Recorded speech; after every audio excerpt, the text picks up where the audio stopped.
Hello students, आप सभी का मेरे channel study with Satish sir में स्वागत है। आज क्लास 8 के चैप्टर 6 बल और दाब यानी फोर्स एंड प्रेशर के थर्ड पार्ट का वीडियो लेके आप लोग के बीच आए हैं।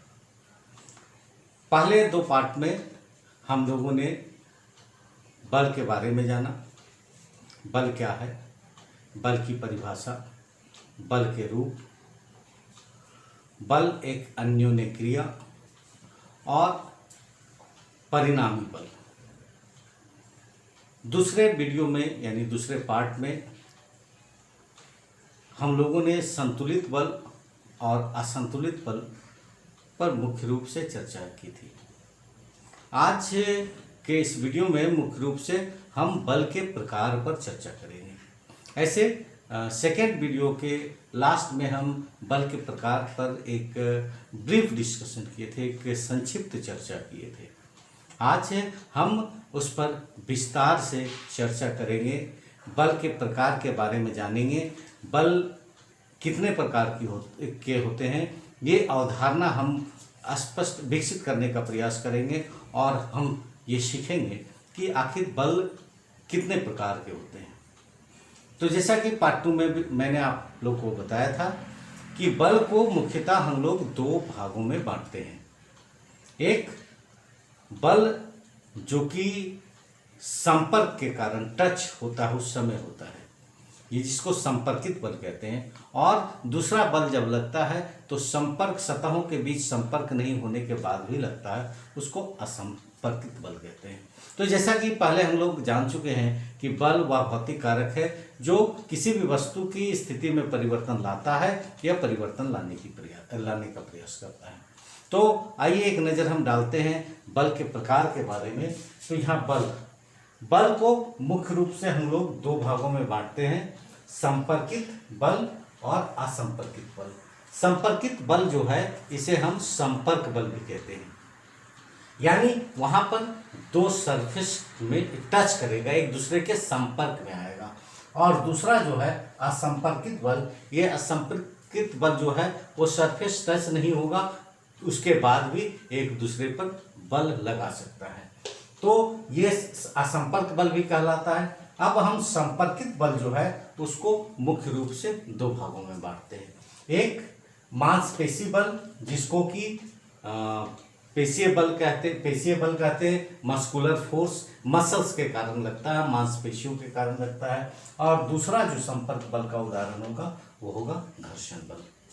अब असंपर्कित बल को हम मुख्य रूप से तीन भागों में विभाजित करते हैं, चुंबकीय बल यानी मैग्नेटिक फोर्स, स्थिर विद्युत बल यानी इलेक्ट्रोस्टैटिक फोर्स, और तीसरा जो है वो गुरुत्वाकर्षण बल।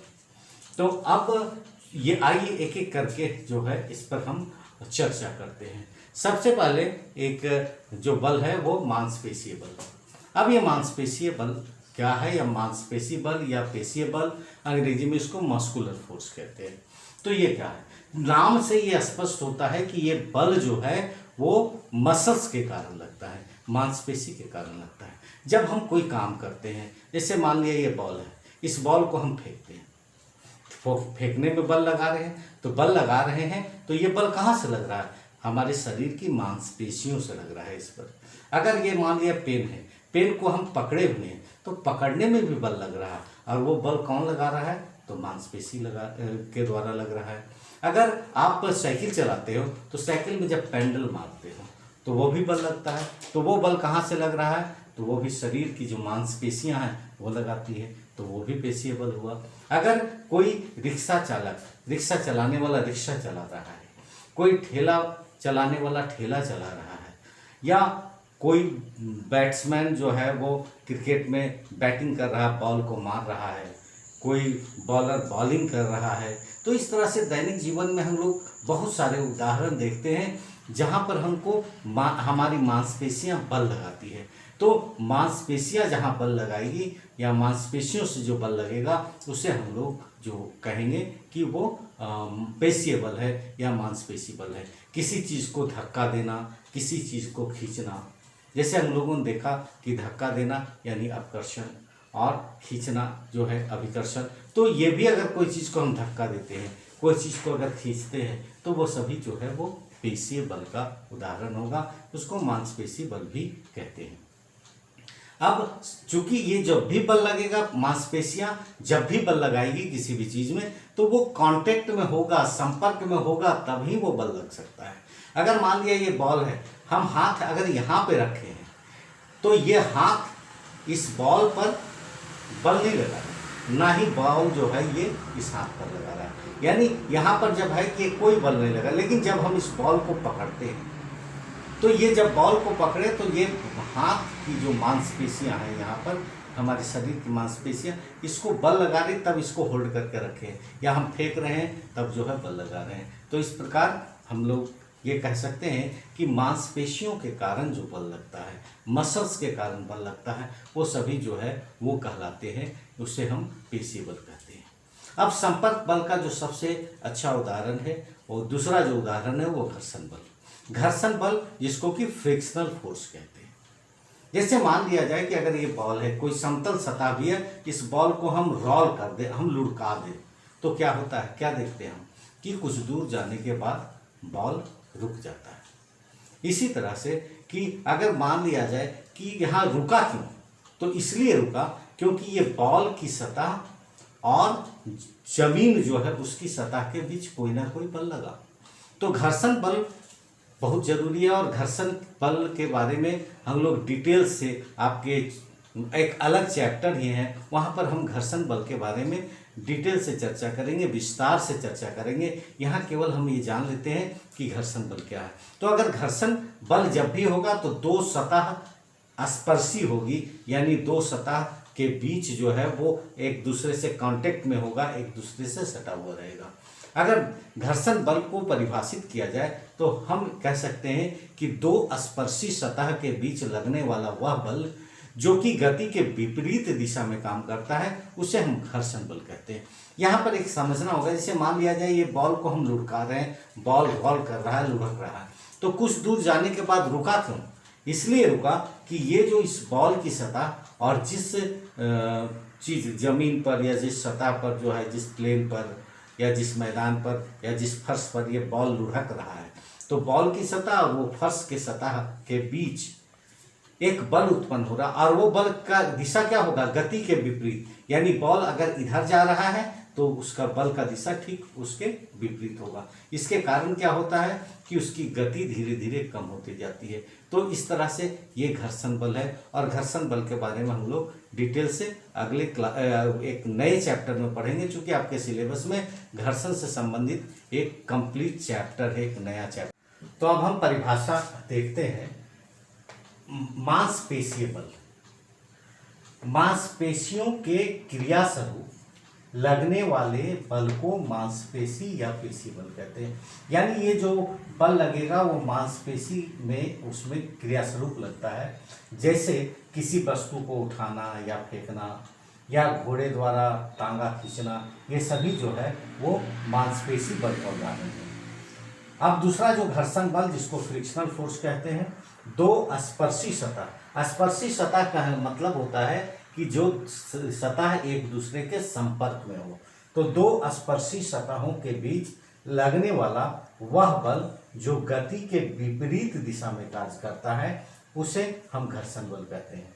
अब जैसे जमीन में लुढ़कती गेंद घर्षण बल के कारण ही कुछ दूर जाकर रुक जाती है। तो इस प्रकार मांसपेशीय बल और घर्षण बल दोनों बल में हम लोगों ने देखा कि संपर्क बल जब भी लगता है तो वहाँ पर संपर्क होता है दो सतह के बीच, दो सरफेस के बीच, इसलिए ये दोनों संपर्कित बल का उदाहरण है। अब हम बात करते हैं असंपर्कित बल। असंपर्कित बल यानी जो बल जब बल लगता है तो दो सतहों के बीच संपर्क नहीं होता है, कांटेक्ट नहीं होता है। जैसा कि हम लोगों ने पहले देखा कि असंपर्कित बल को मुख्य रूप से हम तीन भागों में बांटते हैं, या तीन प्रकार के असंपर्कित बल होते हैं। पहला चुंबकीय बल जिसको कि मैग्नेटिक फोर्स कहते हैं, दूसरा स्थिर विद्युत बल और जिसको इलेक्ट्रोस्टैटिक फोर्स कहते हैं, और तीसरा गुरुत्वाकर्षण बल, जिसको कि ग्रेविटेशनल फोर्स कहते हैं। अब आइए एक एक करके हम इन बलों के बारे में जानकारी प्राप्त करने का प्रयास करेंगे, हम जो है वो जानेंगे। बच्चों, सबसे पहले चुंबकीय बल।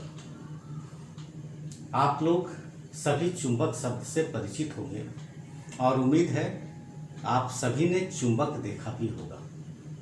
तो चुंबक का काम क्या है, या चुंबक अगर आपके पास कभी मौका मिला होगा, चुंबक आपके पास होगा तो क्या करते हैं कि लोहा या लोहे से बने सामान को वो चिपक जाता है। तो चुंबक, मेरे हाथ में भी एक चुंबक है।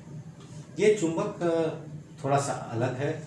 ये जो है वो एक तरह से यू शेप का है, लेकिन एक्चुअली इसको हम कहते हैं नाल चुंबक, क्योंकि ये घोड़े के नाल की तरह होता है। तो कोई भी चुंबक होता है, कुछ चुंबक जो है छड़ के जैसा होता है, इस तरह मान लिया छड़ के जैसा, उसको हम छड़ चुंबक कहते हैं। तो चुंबक क्या है कि वो लोहा या लोह पदार्थ या फिर चुंबकीय पदार्थ को अपनी ओर आकर्षित करता है, वो उसमें सट जाता है। इससे बोलचाल की भाषा में बोले तो वो सट जाता है। जैसे मान लिया जाए कि यदि हम एक ये कांटी लोहे का बना हुआ कील है, इसको अगर हम लेते हैं तो ये देखिए क्या ये सट गया। तो क्यों, ये लोहा का बना हुआ, और चुंबक का ये गुण है कि लोहा या लोहे से बने पदार्थ को में ये सट जाएगा। तो चुंबक कई प्रकार के हो सकते हैं। जैसे मैंने बताया कि अगर मान लिया इस तरह का रहेगा तो वो छड़ चुंबक होगा। वो ये जो है वो घोड़ा के नाल के आकार का है, तो इसको हम लोग नाल चुंबक कहते हैं। मेरे पास कुछ और चुंबक है, जैसे ये जो है बेलनाकार है, तो ये सिलिंड्रिकल मैग्नेट है बेलनाकार। ये जो है वो प्लेट के जैसा है, तो ये जो होगा वो डिस्क चुंबक, इसको भी हम कह सकते हैं। ये प्लेट के जैसा है, ये भी एक तरह का चुंबक है। तो ये सभी चुंबक है मेरे पास। तो चुंबक जो है, चुंबक में जिसको कि मैग्नेट कहते हैं, तो चुंबक जो बल लगाएगा वो चुंबकीय बल कहलाएगा। अब जैसे मान लिया चुंबक है, वो चुंबकीय पदार्थ पर जो बल लगा रहा है वो चुंबकीय बल। अब थोड़ा सा ध्यान से देखिए कि ये जो है ये दूर से ही ये दूर से जो है वो खींच सकता है। तो चुंबक में कुछ और मजेदार बातें ये होती है कि हर चुंबक का दो ध्रुव होता है। जैसे इसमें देखें तो इसमें भी एक उत्तरी ध्रुव कहलाएगा, एक दक्षिणी ध्रुव कहलाएगा। चाहे चुंबक का कोई भी शेप अगर है, तो जैसे मान लिया जाए कि ये है तो इसमें भी दो ध्रुव होगा। अगर ये है तो इसमें भी दो ध्रुव होगा, और एक उत्तरी ध्रुव कहलाएगा और दूसरा दक्षिणी ध्रुव कहलाएगा। उत्तरी ध्रुव को एन से और दक्षिणी ध्रुव को एस से सूचित करते हैं। एन मीन्स नॉर्थ और एस मीन्स जो है वो साउथ। और इसमें क्या है कि चुंबक के जब दो ध्रुव होते हैं तो यहाँ पर एक चीज़ ध्यान रखना है कि जब दोनों एक समान ध्रुव होगा तो उसमें विकर्षण होता है, वो कभी सट नहीं सकता है। और अगर अलग अलग ध्रुव होगा तो दोनों वो सटेगा। आप लोग भी ये चीज़, अगर आप लोग के पास चुंबक उपलब्ध है या फिर स्कूल जब खुलेगा तो स्कूल में चुंबक है प्रयोगशाला में, वहाँ पर हम लोग इसको जो है वो करके देखेंगे। अगर आप लोग ऐसे घर में अगर दो चुंबक मिल जाता है तो आप लोग करके देख सकते हैं। जैसे मैंने बताया हम दो चुंबक लेते हैं, तो हर दोनों चुंबक में एक उत्तरी ध्रुव है, एक दक्षिणी ध्रुव। तो जब उत्तरी ध्रुव और उत्तरी ध्रुव को मिलाएंगे या दक्षिणी ध्रुव को दक्षिणी ध्रुव के पास ले जाएंगे तो वो कभी सट नहीं सकता है, उसमें विकर्षण होगा, एक दूसरे को धक्का देगा, दूर करेगा।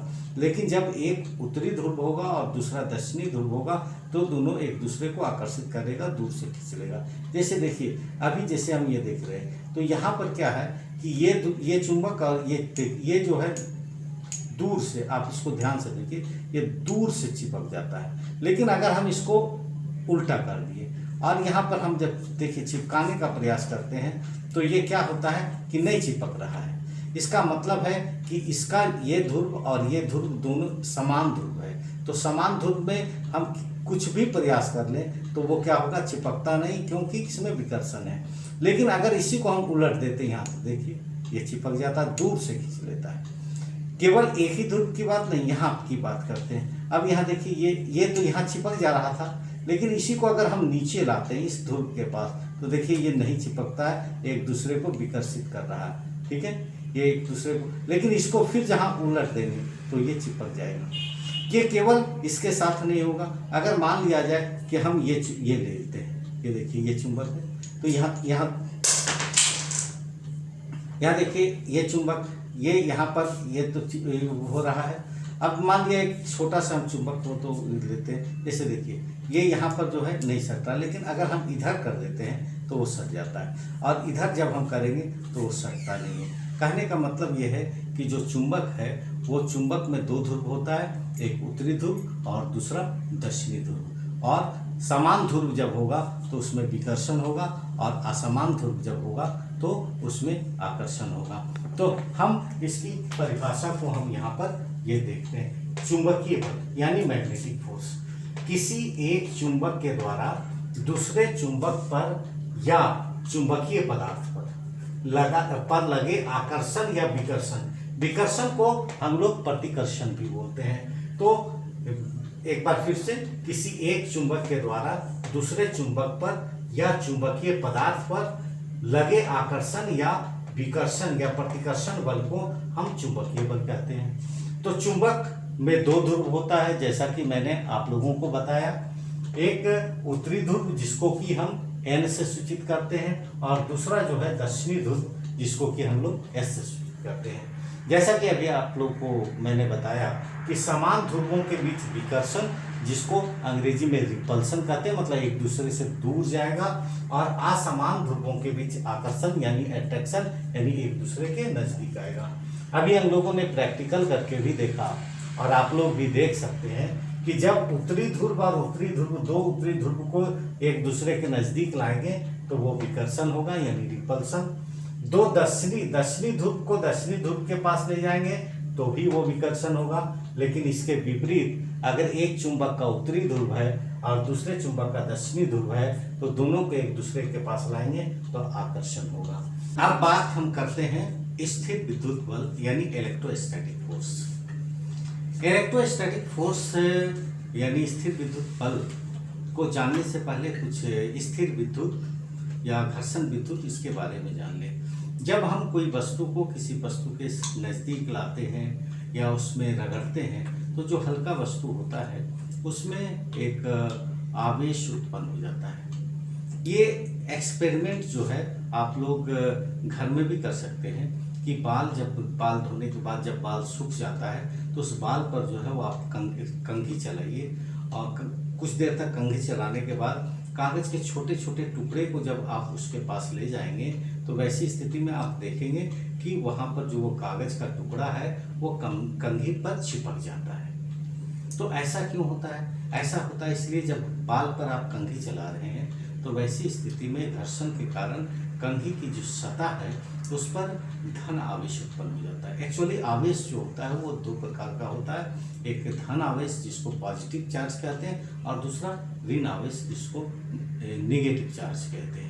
तो जब हम कंघी बाल में चलाते हैं तो वैसी स्थिति में उसमें कंघी की सतह पर जो है धन आवेश होता है, और कागज़ के छोटे छोटे टुकड़े के पास जब हम ले जाते हैं तो वो कागज़ का टुकड़ा जो है उसमें वो उसको ऋण आवेशित कर देता है या अपने प्रभाव के कारण, और वो चिपक जाता है। तो घर्षण ये इस तरह का जो आवेश उत्पन्न होता है वो जो है वो स्थिर विद्युत कहलाता है। और यही ये चूंकि ये घर्षण के कारण होता है इसीलिए इसको घर्षण विद्युत भी कहते हैं। और ये घर्षण विद्युत घर्षण विद्युत के कारण जो आवेश उत्पन्न होता है वो आवेश अगर किसी सतह पर जाके जमा हो जाता है तो उसको हम स्थिर विद्युत कहते हैं। तो ये तो स्थिर विद्युत की परिभाषा हुई।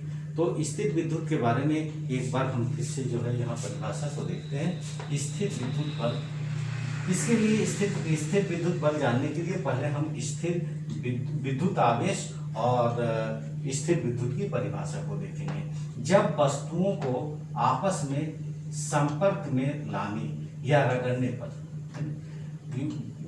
पर उनमें दूसरी हल्की वस्तुओं को आकर्षित करने का गुण आ जाता है।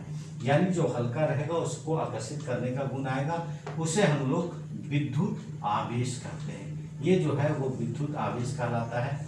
और घर्षण से प्राप्त इस आवेश को हम लोग घर्षण विद्युत कहते हैं, यानी फ्रिक्शनल इलेक्ट्रिसिटी कहते हैं।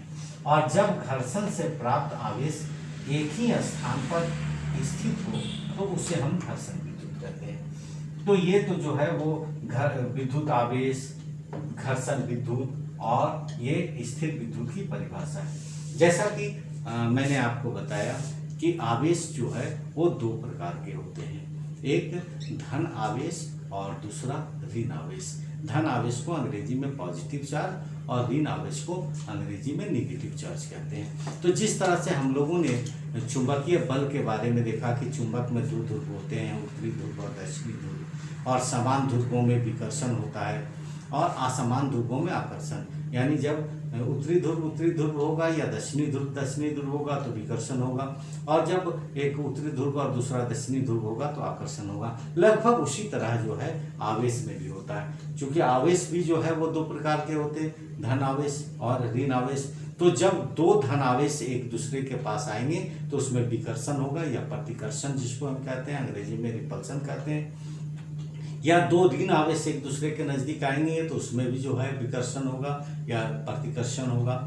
लेकिन जब एक धन और एक ऋण आवेश जब आएंगे तो वो जो है उसमें आकर्षण होगा। जैसा कि यहाँ मैंने लिखा है कि आवेश दो प्रकार के, एक धन आवेश जिसको प्लस से और एक ऋण आवेश जिसको माइनस से सूचित करते हैं।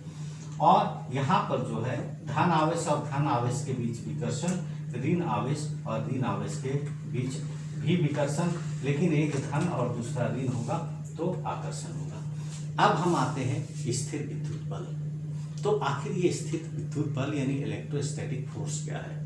तो दो आवेश या दो आवेशी या आवेशित सतह या दो आवेशित वस्तुओं के बीच जो बल उत्पन्न होता है उस बल को हम लोग स्थिर विद्युत बल कहते हैं, यानी इलेक्ट्रोस्टैटिक फोर्स कहते हैं। यानी the force developed between two charge or two charged particles is called electrostatic force।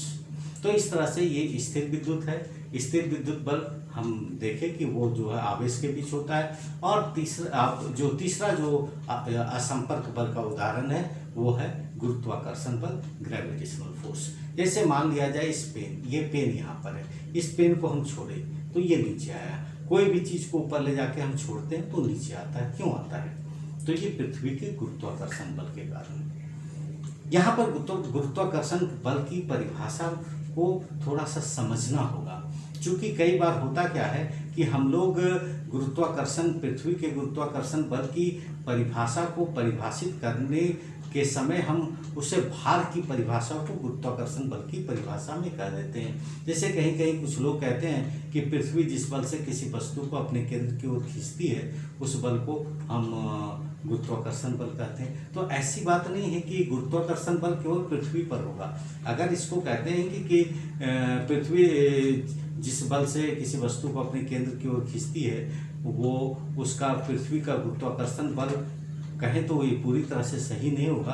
Actually पृथ्वी के सतह पर उस वस्तु का भार होगा। तो अब हम ये जानने का प्रयास करेंगे कि आखिर गुरुत्वाकर्षण बल होता क्या है। तो अगर देखा जाए तो गुरुत्वाकर्षण बल दो द्रव्यमानों के बीच उत्पन्न बल है। कोई भी दो द्रव्यमान, वो कोई भी द्रव्यमान हो सकता है, बड़ा हो सकता है, छोटा हो सकता है। यानी कह सकते हैं कि दो वस्तुओं के बीच उत्पन्न होने वाला एक बहुत ही कमजोर आकर्षण बल है। तो गुरुत्वाकर्षण बल क्या है? तो गुरुत्वाकर्षण बल दो द्रव्यमानों के बीच उत्पन्न होने वाला एक बहुत ही कमजोर आकर्षण बल है। और उसमें क्या होता है कि दोनों द्रव्यमान एक दूसरे को अपनी ओर आकर्षित करती है।